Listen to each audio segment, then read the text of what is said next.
just like a couple innings, and they're like Causey, they go to different guys. One thing and it's worked out fine. So we'll see. I think if you get into the losers bracket with what their situation is, that's where you could really start to worry. But Drew Beam, obviously, you got to count on him. And then again, you have a lot of good arms. A.J. Russell, I mean, Tony Vitello was basically non-committal this week about him participating. It doesn't sound great. He left the game in Hoover. I forget which game at this point. They were looking at like his arm and stuff, and it doesn't sound great, which is really unfortunate because that's a guy who I think is a special talent, and I thought kind of was one of those kind of keys in the month of June for them to bring in another big-time arm that you can come in and get an inning or two or even just get a big out. Would be big. I'm not counting it out, but it just doesn't sound great from Vitello this week. Now, the one thing I'll say on the Tennessee starting pitcher front that I think you also have to factor into this conversation is this is what makes, number one, they can hit the ball anywhere, but number two, this is, I think, what makes them hosting the regional and then potentially the super regional if they get there really important. We know about that ballpark. We know that that ball can leave that ballpark in a hurry, and Tennessee is more equipped than anybody to make that ball leave the ballpark in a hurry. So, yes, maybe there's some concern about the starting pitching, and does that burn you at some point if you're Tennessee? I think you also would figure that if you're a team playing Tennessee, regardless of who it is, you're going to have to score some runs because Tennessee has proven that they're going to. They're going to score some runs, especially in that park. Right. Very comfortable there. And they're, like you said, they're built for it. You know, a couple years ago, Notre Dame hit a mid-range fly ball to right center. It goes out. It did. That wins the game for them. So the hitters on the other teams are like, oh, I can play in this place. Yep. Okay, but yeah, it's definitely when you're built for something like that, and obviously their pitchers are used to pitching in a place like that, should be an advantage. I am interested to see. It's been a wonderful college baseball season, and specifically last week with two matchups in the SEC tournament. Wonderful back and forth between Vanderbilt baseball Twitter and Tennessee Vol Twitter, and I'm interested to see how that continues this weekend. If both advance, if one advances and one doesn't, I'm looking forward to it. So I still haven't. I can't find a freaking bracket, which is really frustrating. Like, why is it hard to find a bracket that's actually like the bracket, like a printable bracket? Because there is a bracket. You to email you one.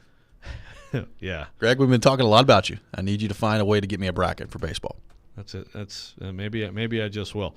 Like, if anybody knows the site, because I still haven't figured out when might they meet. It's not on like NCAA.com or org or whatever that site is. I swear I went there and it's like bracket announced. Here he goes. NCAA.com. If you go this for basketball, you get the bracket. But in this, it just lists the regions. There is a bracket. If somebody knows a website, go to the bracket. I found the bracket. Okay. Thank you. Yeah, you're welcome. Yes. I'll send it to you. You can use the internet. I can't. What site?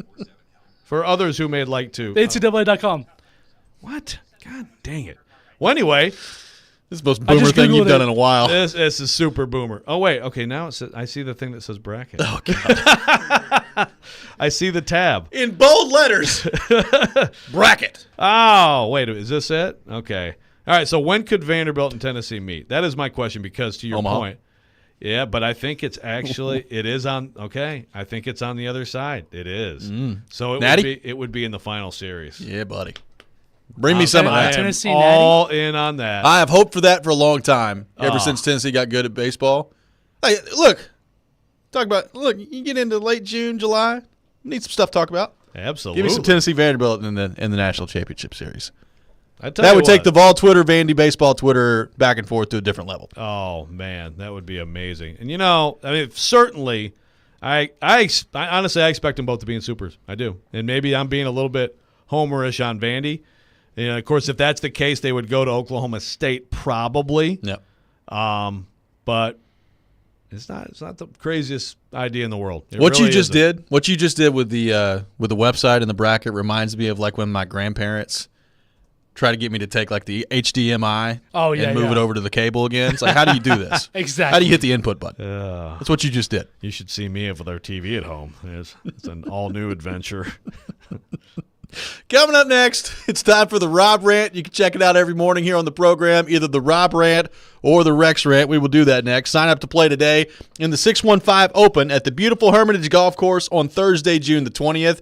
You can compete in amazing prizes we got that are going to be available, including $10,000 cash for a hole-in-one or a $20,000 kitchen or bath makeover from Eurostone, plus the chance to win exclusive experiences only a radio station can provide. Don't miss out on this incredible event. For more details and to sign up, visit 615open.com. Looking forward to that. And speaking of golf, got some things to talk about with that.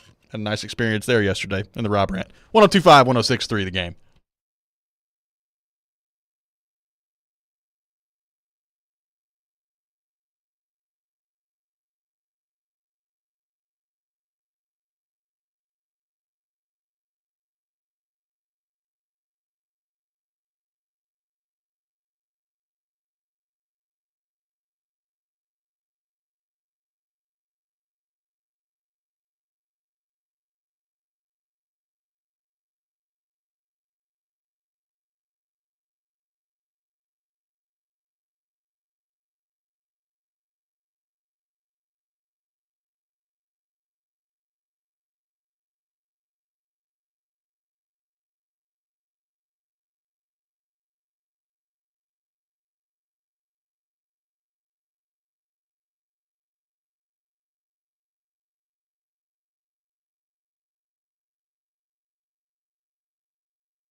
Don't make me angry. Sometimes you have to tell someone to pound sand. You wouldn't like me when I'm angry. This is the Rob Rant. Now on Robby and Rexrode. You guys have officially made me lose my marbles!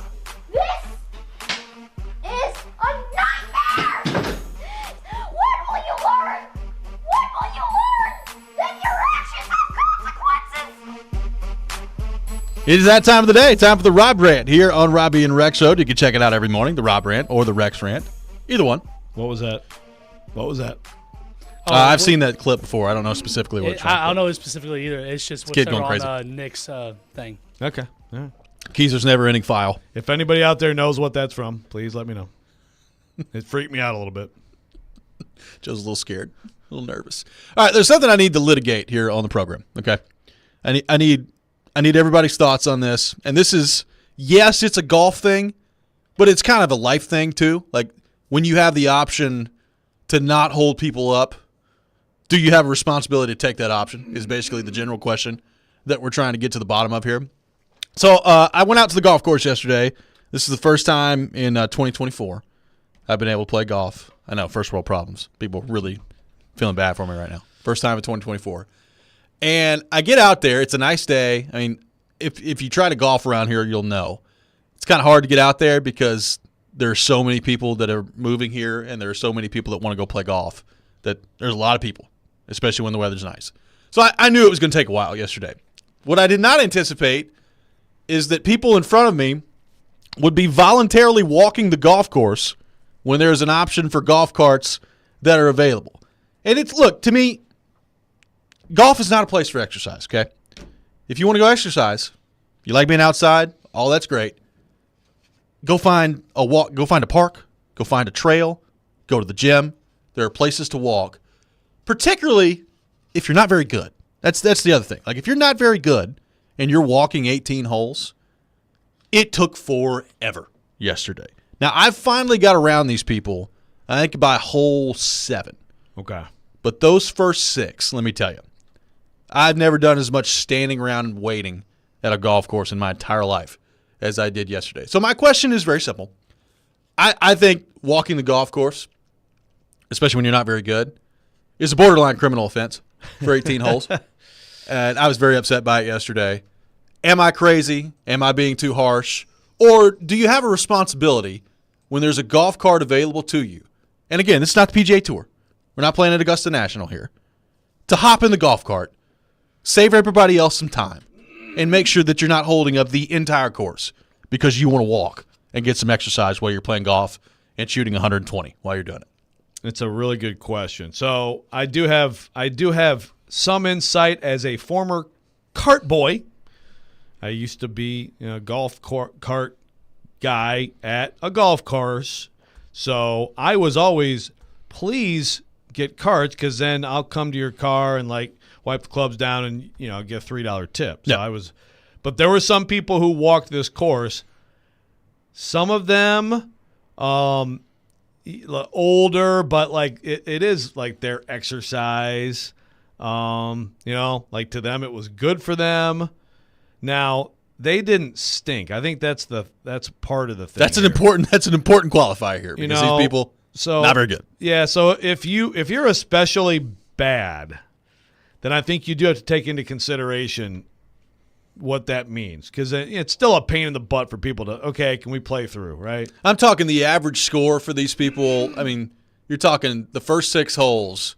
I think there were 2 par 3s, 3 par 4s, and 1 par 5.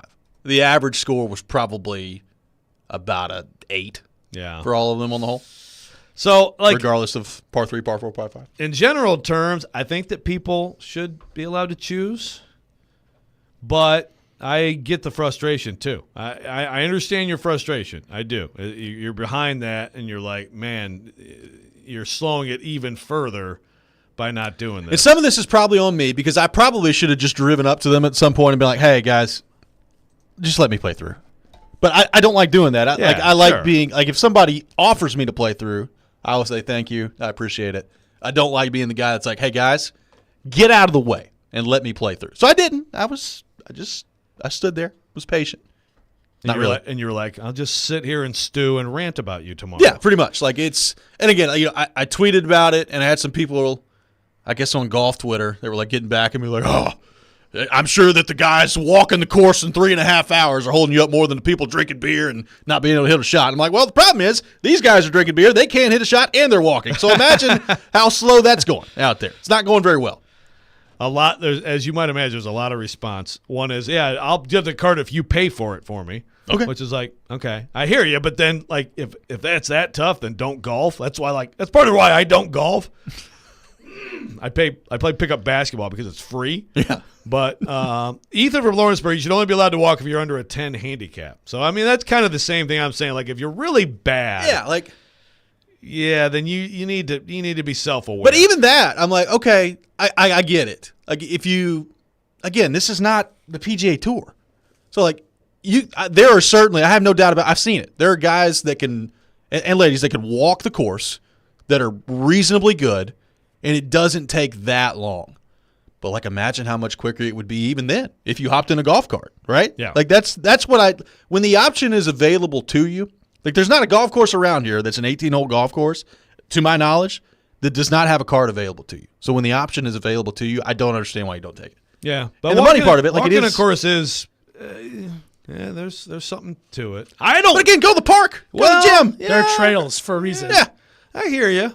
Now look, I have to have a cart because if somehow someone has conned me into getting on a golf course to play golf, which is very rare, I have to have a holder for my beer, right? I mean, like that's so like the cart is necessary, But I have walked like a par 3, for example. That's I mean that's a little different. And that's and again, if you're good, I mean, obviously that's totally different.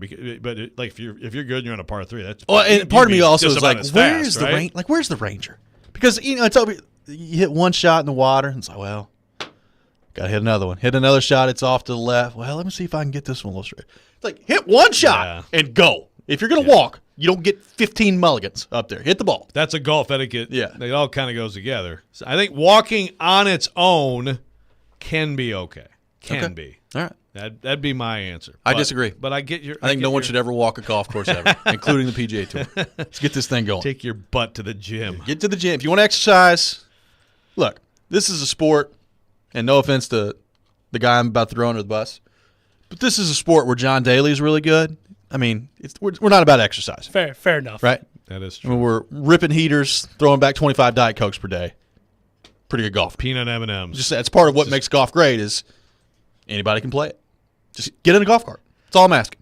That's fair. All right, I hear you. 615-737-1025, our phone number. Coming up next, we'll be joined by Teron Davenport. We'll get his thoughts on all things Tennessee Titans. You're listening to Robby and Rexrode, 102.5, 106.3 The Game.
ESPN's Turon Davenport, Talking Titans, now on Robby and Rexrode on ESPN, 102.5 The Game, and the Game Nashville app. It is that time of the week. Time to welcome in our friend Turon Davenport to the program on our 102.5 The Game phone line, driven by WilsonCountyHyundai.com, brought to you by ESPN Bet Sportsbook. TD, ESPN NFL Nation Titans reporter, host of Talking with TD. TD, good morning. How are you doing?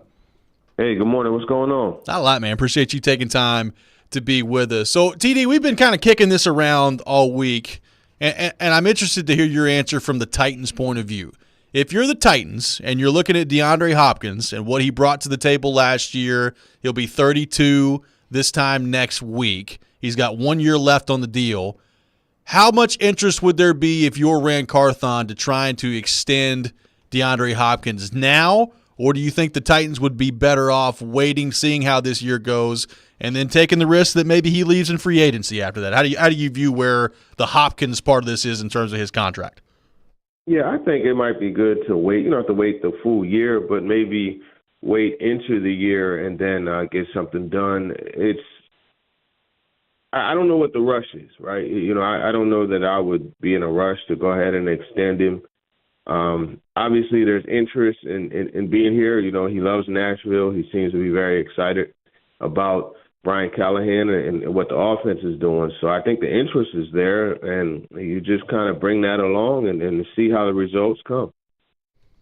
So, did he change his Instagram or not? Do you know, TD? I have not kept up with his Instagram. I don't know.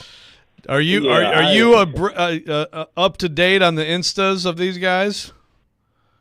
I don't recall seeing a bunch of Titan stuff as far as like in his caption or profile explanation or anything like that.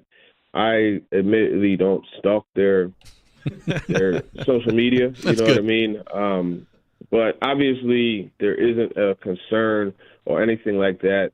He's not unhappy or anything like that. I mean, he posts videos of him working out and, him at minicamp or OTAs rather. Okay, he missed last week.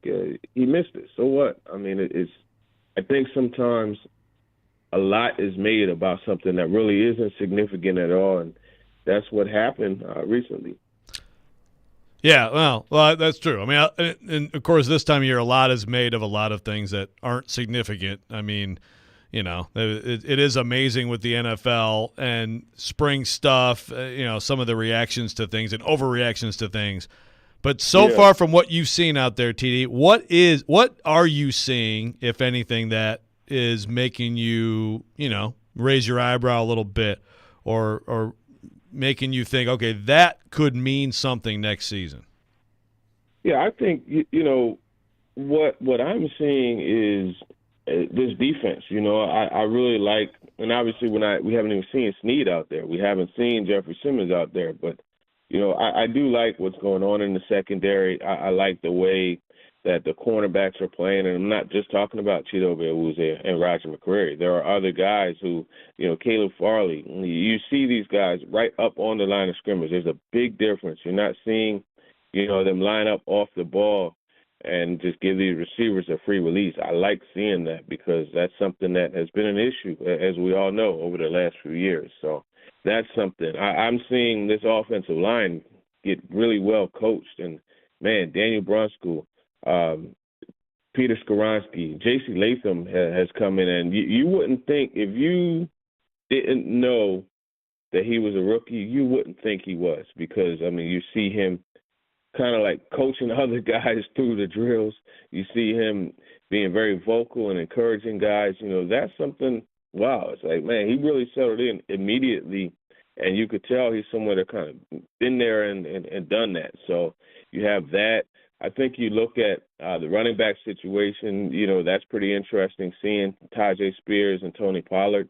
But then you look at Calvin Ridley, and, I was talking to him after practice on Wednesday, and I was like, man, I knew you were a good route runner, but I never knew, seeing you in person, very sudden. I didn't realize how sudden you are with your routes and how smooth and quick in and out the breaks and those types of things. So those are a few things that I've seen. TD, you brought up Farley. I'm just curious from your perspective, what have you noticed from him? What have you seen from Caleb Farley in the limited time that they've been on the field? I mean, listen, I'm not going to sit here and say, hey, everybody should be excited he's going to be a starter or anything like that. I think just seeing him out on the field consistently and able to move. Now, he hasn't made any plays where you're like, oh, wow, this guy. But I think I've just seen him out there and involved, and I think that right there is progress. So when it comes to the receiving core, TD, like you said, Calvin, obviously, I think he's going to be a big difference maker. Boyd, we know he can play. I mean, that's a heck of a deal for the Titans. There has been a lot of tension around Treylon Burks. I mean, it's almost to me like it's crazy how much talk there has been about Treylon Burks, but he is a former first-round pick, and in the future there's still all these questions about him. I'm not going to ask you like what you've seen because we saw him play great in camp last year and it didn't translate to anything. But do you think that even like the system change or having another really good receiver like Ridley and Boyd here could help him push himself forward? Yeah, I mean, I think this system would be helpful to any receiver just because it's different, right? And it's one that you've seen have success in the passing game over the last 5 years or so. And obviously, it's not that tough to do so when you got Joe Burrow and Jamar Chase and Higgins and Boyd, in the mix. But I think it is one that's going to showcase any receiver better. I think when you look at Treylon Burks and just having the guys there in the mix, you look after a lot of plays. I mean, Tyler Boyd is telling him different things. I was watching him on Wednesday during one of the install periods, and Boyd is telling him, hey, this is how you settle into a window, and just different things like that. So that's going to help him. And then the competition, Treylon, I asked him about that. He said it definitely amps him up, right? And that's something. And then also you look at just the way things are going to work. When they go against other teams and he's in the game, with those other guys on the field, he's not going to draw the top defender, right? So the quality or the level of defender that he's going against is going down slightly. So that should help him as well. I think he just has to stay healthy. That's the main thing. He has to stay healthy. So, TD, Arden Key the other day was talking about Denard Wilson and the defensive staff and the corrections that they make on the field. And Kuharski followed up with a question about, last year, I mean, did you guys move on maybe without making some corrections? Was essentially what Kuharski was getting at, and in a way that only Arden Key can. Hell yeah, you sure did sometimes. What did you make of the Arden Key's answer that obviously made its rounds on Titans Twitter the other day? That was pretty telling, and it was something where you see that and you say, okay, I could understand now why some of the same mistakes kept happening over and over and over again, right? How many times did you see a miscommunication in the secondary, right? So now you can kind of understand that, and I think it's surprising because I would have taken Mike Vrabel for someone that would, definitely make sure that those types of things were buttoned up. So I was really surprised by that. Yeah, I mean, it's still hard for me to all of a sudden think like Vrabel and Shane Bowen are just terrible coaches, but right. But I know how that goes. The last coach, the last GM, everything's on them, and the new era is very exciting and all that. By the way, apparently toxic positivity is an issue with the Titans. I don't know if you knew that, TD. If you got into that with Jared, but toxic positivity, too much positivity. Are you sensing too much positivity around the Titans? Toxic positivity. Well, I give you another phrase, a saying to kind of counter that. Arrogant ignorance. I think it's getting to a point where I don't know. Listen, I'll just leave it alone. That's a good term, though. Positivity is. I don't know what is wrong with feeling good about what you're doing. No comment. Arrogant ignorance. I like I'm stealing that. That's good stuff. TD, great stuff, man. Really appreciate you taking time to be with us this morning. Hope you have a great weekend, and tell us about our friends at ESPN Bet Sportsbook. Oh, yeah, you already know, man. ESPN Bet is ready to take you through all the huge sports moments this spring. And now this summer, it's the exclusive sportsbook of ESPN, and it has it all, including offers and promotions from Scott Van Pelt and Stephen A. Smith. From the playoff intensity to getting on the links and out on the ballpark, there's no better time to be a sports fan than right now. You know, as a new user, you get $100 in bonus bets for making any sportsbook bet. So download ESPN Bet today.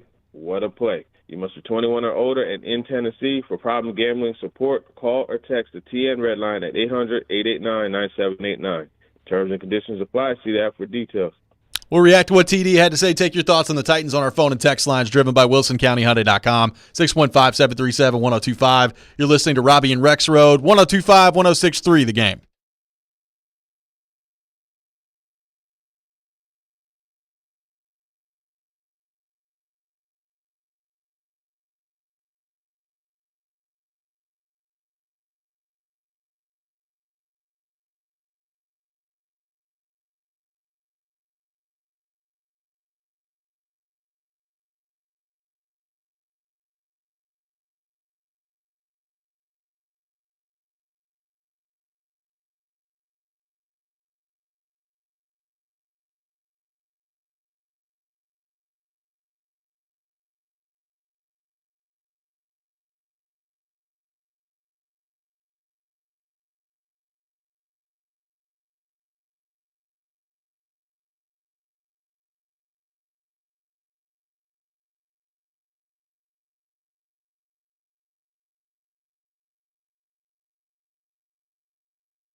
Welcome back in, Robby and Rexrode, 102.5, 106.3 The Game. I got some tickets to give away to see Hootie and the Blowfish at Bridgestone Arena on July 27th. Be caller 5, 615-737-1025, 615-737-1025. Caller 5 will win a pair of tickets to see Hootie and the Blowfish at Bridgestone Arena coming up on July the 27th. Thanks to TD for being with us in the last segment. We're taking your thoughts on the Titans, 615-737-1025. The Hopkins part of this is interesting. Now, the most fascinating part about all this is we've not heard one word from DeAndre Hopkins about a contract or being unhappy or anything of the sort. We've been scoping an Instagram account that may or may not have been scrubbed, and yesterday he put a Titans photo up on his Instagram account. That's the extent of what has happened in the DeAndre Hopkins discussion. So I don't even know if Hopkins is worried about the contract. I don't know that the Titans have any conversation with him whatsoever about a new contract, and yet we've talked about DeAndre Hopkins and his contract this week. I do think it's worth discussing and it's worth considering if you're the Titans in terms of what exactly do you do there. And TD's answer, I hear it. I do wonder though, anytime you get into the season and then you start worried about a contract after that, like some people once they get into a season, they just play it out and then they go to free agency after that. Some people are open to having contract negotiations in the middle of the season. It just kind of depends on the person at that point. Like, yeah, I guess it depends on. I mean, this is where communication is so key, right? If there actually was something done that was intended to express discontent, if he actually is not happy that he's going into this year after he overperformed his contract last year, Which I think we would all agree with. yeah, then if I'm the GM, then I have to think about, okay, does it make sense to nip this in the bud Bud with a D. and take care of it, because yeah, I think sometimes, yeah, you could wait. I guess it's like, but what do you? I mean, are you waiting to see? You know what he was as a player. You know what you expect him to be as a player this year. Are you waiting to just see if he just stays healthy or just playing well for a few? I mean, I think like it's a gamble either way of like 2025. What's he going to be? Yeah, and is it worth paying him high teens for 2025? And it is a gamble. I would do it because I think last year showed that there's still quite a bit of tread on the tires. And again, it's just a matter of, I mean, if there's nothing to this, then yeah, go. I mean, hey, if everybody's all fine and hunky-dory and he's just going to play on this year, then okay. I mean, just do it. But remember, too, if he does have a great year, then you might want him in 25, right? for sure. I mean, regardless of whether he wants the extension now or not, you take care of it now, and then you have him locked up. I mean, so I think communication on that is important, what he actually thinks. And then even if he's not discontented, I would think about it if I believe that he's going to be a player worthy of making 17, 18 million in 2025. Well, and also, is there the chance if you're him where you look at it and say, no, I'll just play this year on this deal, and then I'll get a new deal next year? I mean, the thing about it is he's going to be 32, so what does that look like? What's your deal going to look like when you're 32? And we talked about the wide receiver market all day. He's not going to be in the $30 million discussion. He may not be in the $20 million discussion. I don't know. But at 32 years old, if he has a really good year this year, could that lead to a bigger payday for him in free agency next season? Could that be his approach of, yeah, I'll figure that out next year after I have a really good year here with Will Levis? I don't know. Yeah. So communication, figure it out. And I guess we'll never know the answer until we ask him next week, right? Did you do anything on your social media? Like, did you, Yeah. I mean, I don't want to ask that question, but I hope somebody I does. hope you do. Yeah. And I hope he answers you in German. Those are the two things I hope happen. Again, 9. 9. Yeah. Yeah. One thing TD said, I was a little surprised. Now Coach Zach is jumping on this. Well. Yeah. Well. I disagree. Like, I can't make too much of the Arden Key quote. I just can't. I'm sorry. There are people making a big deal about that on the text line all show long. They're crapping on Vrabel. Yeah. So Zach says, it's not overreacting. You're actually the one acting like Stilly by taking it as us saying they sucked at coaching. I'm taking it as it does explain why certain mistakes kept showing up routinely. But again, Zach, it's one guy, and Arden Key is – I love talking to Arden Key, but, he kind of shoots from the hip a little bit. And I like if there was more pressing on that, I don't know. It might have gotten a little bit Get him back different. up to the podium, too. I guess. Well, other people. I mean, hey, I guess if we want to relitigate coaching last year, the whole it does explain why certain mistakes kept showing up. Again, one quote says, and now you're convinced they did not address mistakes as a defensive coaching staff previously. I mean, doesn't that seem He said he moved on. Hell yeah, moved on, man. Didn't say a word about it. We just kept going. Look, I mean, I think Vrabel's trying to get out of there by lunchtime. Right, That's what we figured out. Yeah, I mean, so come on. Let's talk this through logically, Zach, and people who think this is some declaration that, Guys, I got a tea think time at 1:30 at Troubadour. Let's wrap this up. Stilly and I are Going to go walk the course. You know, I think the point that he was making was how meticulous Denard Wilson is, right? So do I believe that? I mean, he brought it up. Yeah. So, yeah, I think there's something to – would it be fair to think maybe he's more meticulous, more of a perfectionist than like Shane Bowen was last season with them? Okay, I can buy that. Do I buy that they just absolutely ignored every single mistake? And I know, you're right, okay, is that going too far? They sucked at coaching? No. But, like, I think last year the mistakes they made over and over in some cases were because they didn't have good players out there. Is that possible? Is it possible they were deficient at various positions and lost a lot and couldn't cover, couldn't rush, couldn't do this or that? Or is it that they made mistakes that the coaches just completely ignored over and over again?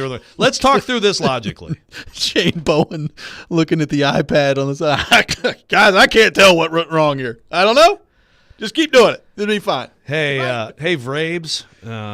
You know, Can you look at Aziz this? keeps making the same mistake. I just don't want to say anything to him, though. Yeah. I just can't. I can't say anything. I just can't do it. Got a texter that says it certainly explains why our franchise punter was nearly crippled. That did look like some similar mistakes when Stonehouse got absolutely obliterated in that game. Let's not even get into Ackerman here. But I mean, I can't for the life of me figure out how they're rushing our punts. How do we fix it? What do we do? Like if you want to, like if Stonehouse is in the ambulance. What do we do? Like if you want to get into, need to see you in my office today. Stilly was right. You're out. Yeah, fine. Yeah. I resisted listening to Stilly, but it's time to start listening to Stilly. You know, for many years, in all seriousness, I watched and like TD, for example, went like during the season goes to practice for and I don't, but it's like camp in particular.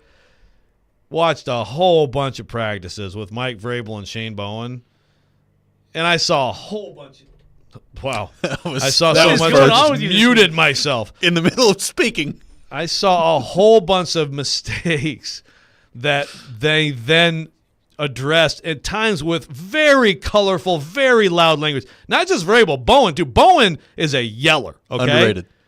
Bowen's a yeller. So I just this is not it. And I don't really want to get into like asking other guys. So really, like did they? But it becomes this discussion point, and people run with it. And Zach, I just don't expect you to run with it like this. Arden Key said it. Yeah, man. Yeah. We moved on from a lot of stuff. We didn't fix a thing. Yeah, so Zach is just going nuts on the text end. So every coach approaches to fix mistakes with the same level of meticulousness. No, that's what I just said. I think the point is he's saying like maybe he sees more meticulousness with Denard Wilson, which is fine. We always compare the last coach to the new coach, and the last coach was always – the new coach is always better, okay? New GM's always better. New everything's always better. New quarterback's always better, whatever it is, okay? Fine. That's fair. Zach's like, it's the same mistakes every year, though. Okay. I can't wait until like right. Arden Key. So Shane Bowen, these same mistakes that Zach sees on film every year, these same mistakes that you see. I mean, if you want to list some, list some. So you think that Shane Bowen saw them and is like just hands over my ears, see no evil, hear no evil. I mean, right. I don't know why I'm losing my mind on this today. I can't wait until Arden Key jumps off sides like twice on the same drive. It's like, where is Denard Wilson? Why is he not correcting Arden Key staying on side out there? I tell you what. I mean, I feel like we may be looking at the 85 Bears. The 24 Titans, the 85 Bears. A lot of positivity around here. There it is. Arrogant ignorance. We need some more of the we need the NFL media at large to come back in here with more 2-15 Titans predictions, just to let the air out a little bit. But you got Charles and like Albert Breer now is starting to starting to dig in, starting to believe in him. JD says Jared is powered by AI. Arrogant ignorance. Jared powered by AI. We will use AI responsibly. We promise you. We do. We will use Jared's arrogant ignorance responsibly. Your boy Trey from Antioch says Vrabel didn't fire Ackerman and Downing soon enough, so it makes sense that they didn't go back and correct things because himself and some of his staff was incompetent. That's from Trey from Antioch. You going to bring Trey back into this? I just did. Okay. Trey just listed all these back. He listed Trevor Siemian, P.J. Walker, Blaine Gabbert, A.J. McCarron, Brian Hoyer, Kellen Mond, Ben DiNucci as quarterbacks who don't have backup jobs, along with Ryan Tannehill. Yeah. So because Tannehill also doesn't have a job, he's now equating him with those guys. He's been Trey, timeout. You got timeout, Trey. He's Ben DiNucci. Same thing. Ryan Tannehill, Ben DiNucci. Same thing. They don't have jobs. It must be the same thing. I'm sure they all are fielding the same offers or non-offers. It's exactly the same. Sesame Street. Which one of these kids is doing his own thing? Let's play that song. Long views on full display today. Very long. Coming up next, it's time for weekend winners. Lots of interesting games coming up this weekend. Conference finals in the NHL, man. I got to tell you, I'm excited. We'll get into that and a whole lot more. Robby and Rexrode, 102.5, 106.3 The Game.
It's time to pick some winners. We hope. Robby and Rexrode have weekend winners for you. Now on ESPN 1025 The Game and the Game Nashville app. Weekend winners on Robby and Rexrode. Lots to get into this weekend. A quick standings update in the competition. Joe Rexrode, the player of the week last week, 4-2 with his lock. Thank you. I had a bad week. Went 2-4 with my lock. Got both hockey games right and then missed on everything else. Keys are struggling. He went 1-5. He did get his lock, which is only the fourth time in the competition he's got it, which brings the overall standings. I remain in first, 49-35 overall, 11-3 on my locks, 60 points. Joe Rexrode, 48-36 overall, 9-5 on your locks, 57 points, so just 3 points back. Okay. Nick Keyser, 44-40, 4-10 on his locks, 48 points. He's 12 back of me, 9 back of you. He's in some serious trouble in this competition. So basically, which I believe goes through the NBA and Stanley Cup final. Do we stop it then? We don't even keep it going through the College World Series? Unless you right? want me to go into some Australian rules football picks, which I can do. Which you have done in the past. I've done I don't in the past. remember. We haven't gone through the College World Series? We have not, but we can. Okay. If you No, want to that's extend fine. the competition. No, we can we'll go through the finals. So basically it comes down to Nick is buying more hot honey pizza. Could be. Hot honey and pepperoni pizza. It's just a matter of It's going to take a dramatic turnaround. Am I getting it free again? Yeah. Or are you getting it free this time? Yeah, it's going to be It's going to take a dramatic turnaround. Maybe David James today, picking in cases in Keyser's place, who there's no pressure on because he cannot possibly do worse. Hey, David James, maybe he can turn some things around. we're going to try. We're going to try my hardest. All you got to do is go 6-0. All right, so regional play beginning today for both Tennessee and Vanderbilt. We're going to, instead of trying to get through every possible scenario here, we're going to make it pretty simple. Are you taking Tennessee? Or are you taking the field in the regional? Let's start on that front. I'll go Tennessee. It's close to my lock, but I'm not going to make it my lock. I'll go Tennessee in their regional in Knoxville. Joe Rexrode, Tennessee or the field in the Knoxville regional. It is my lock. There you go. Feeling good. Feeling good about it. Feeling good in the neighborhood, as they like to say. Southern Miss, enjoy some Applebee's. David James, noted Vols hater. Tennessee or the field? Big time Vols here, but not this week. Go the baseballs. All right, so everybody going to Tennessee sweep in the regional there. All right, this one's a little bit more interesting. Vanderbilt or the field in the regional. Joe Rexrode, you're up first.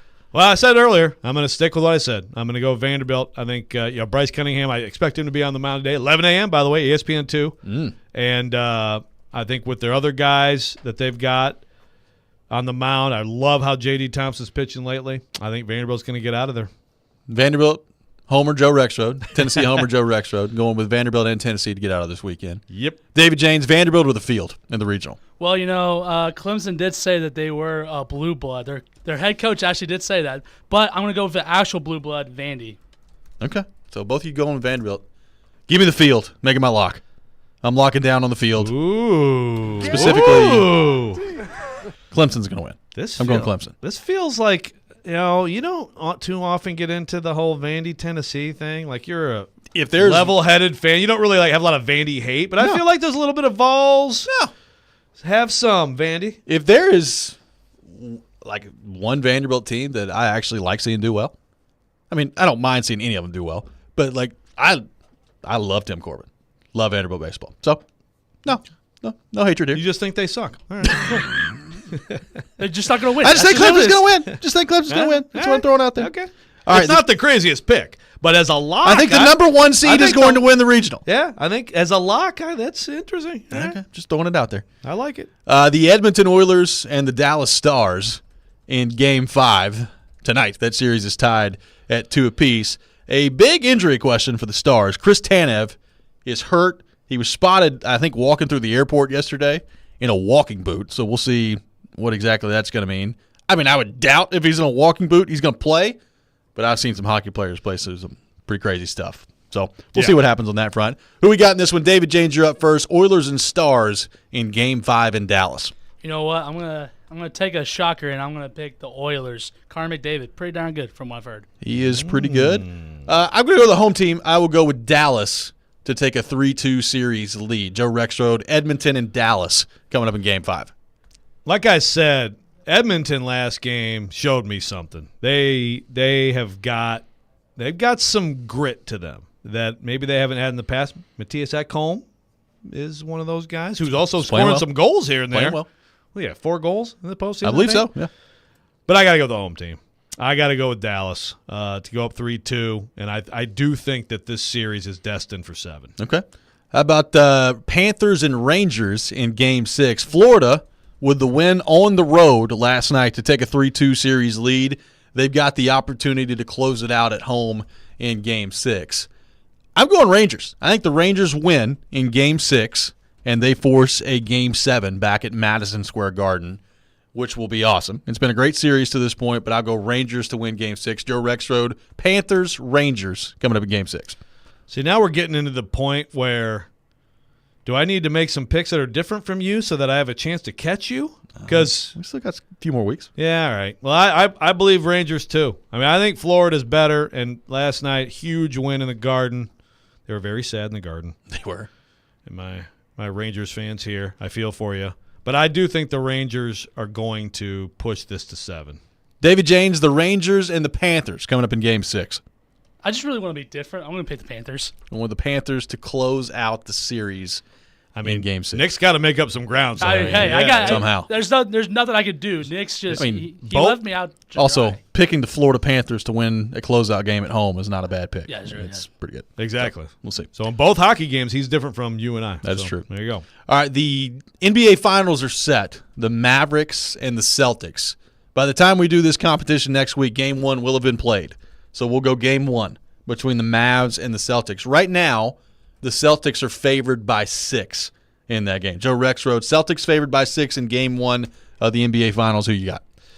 Okay, so and it will be in Boston.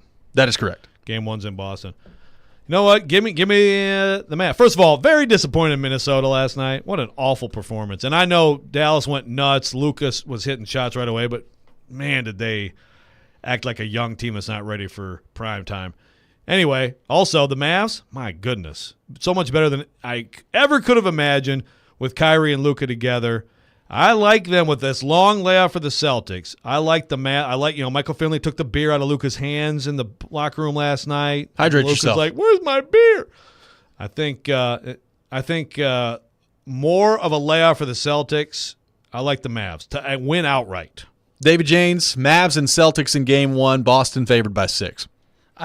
Judging by every Game 1 I've seen the Celtics play, they've won, so I'm going to go with the Celtics. I'm going with the Celtics big. I think the Celtics win by double digits at home in Game 1. I think they're better. Luka and Kyrie specifically, very, very good. I think they're going to have their work cut out for them in this series. But I'll go Celtics big in Game 1, so I'll go minus the 6. We have one individual pick apiece in the competition today. David James, you're up. Your individual selection. Well, this pick comes from the great Nick Frazier here. Oh, boy. He's here right now. Is it some rugby? No. It's soccer. Okay, It's soccer. okay, It's Real okay. Madrid's going to win the Champions League, and that is my lock. There we go. Real Madrid winning the Champions League, locking down on it. When is that? Do you have any thoughts on when F1? Does that I have happen? no idea. What time? Tomorrow. It's tomorrow. Okay. There you go. I love We'll it. find out tomorrow. I love it. Any thoughts on F1? Any thoughts on Ferrari while we're waiting? I don't know. That could be yours. Maybe so. We'll have to wait Ferrari, and a see. fast car. Thank you. Apparently, Joe Rexrode, Joker. your first and only individual selection. You know, if we went all through the summer, I would just do a week's worth of picking against the crappy White Sox. It's probably the biggest source of joy in sports for me right now is that the White Sox are just total trash. 15-42, baby. It's hard to do. 5-21 away from home. And so give me the White Sox. Yeah. Oh, yeah. That's it. That's it. Give me the Brewers minus 1.5 against the White Sox. Brewers minus 1.5 against the Chicago White Sorry, Sox. Ryan from Chicago. I'm jumping ahead to Game 6 between the Stars and the Oilers. We know that there will be a Game 6. The series is tied at 2, so we know there will be a Game 6. I'm going Stars. So I've got the Stars winning tonight, and I got the Stars closing it out in Game 6. So they will win the next 2, according to me. What a McHater. That'll be interesting. Good one. Thank you. Look, I mean, in my heart, I'm really pulling for 7 games in both series. Be awesome. Big time. And I think there's a decent chance we're going to get it, but I'm pulling for it. Game 7 in both series. Yeah. Now I'm pulling for it, and now you having the Stars as a pick really is that could be free hot honey for me. Am I going to draw the ire of Vanderbilt Twitter for picking the field to win the regional, specifically Clemson. There's a good I don't chance. think who's the 4th team in the regional? I've already forgotten. I know Coastal Carolina. Is it High Point? Holy Cross? Hold on. Oh my gosh, I think it's High Point. oh my gosh, I have to take a Is it picture Holy of this and Cross? zoom it up. I have to take a picture of this and zoom it. It's it's High Point. You're right. High Point. Nice job. I don't think High Point's going to win. But That's my breaking but if take they today. do, but if they I do, still you win. win. I Yeah. still win. Shout out to High Point. 615-737-1025. Our phone number. Your final thoughts on the Titans, Vanderbilt, and Tennessee playing later today. You can take it any way you want to take it. You're listening to Robby and Rexrode, 102.5, 106.3 The Game.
Tune in to 94.9 The Fan today as the Nashville Sounds take on the Memphis Redbirds on the road. Pregame at 6:50, first pitch at 7:05.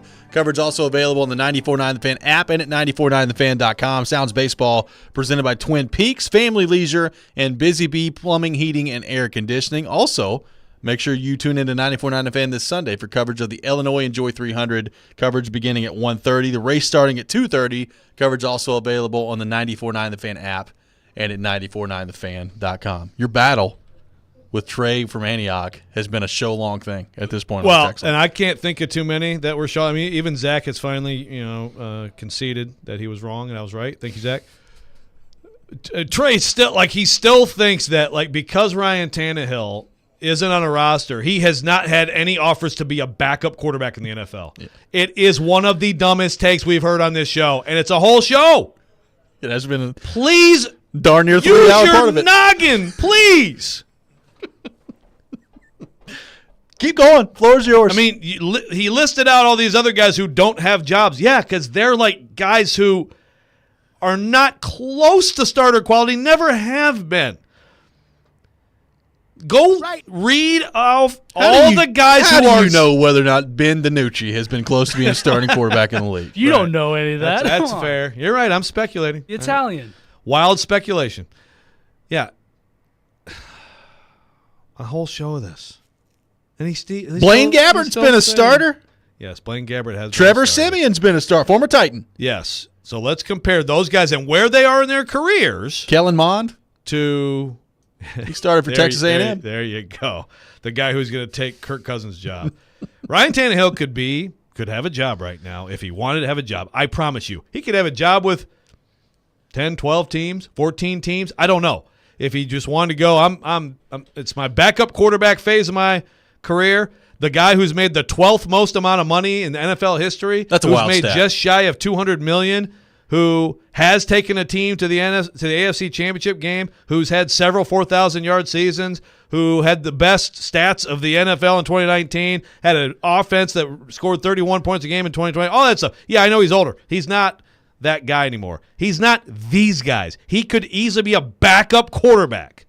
Why am I yelling about this still? I think you like Ryan Tannehill more than Brady.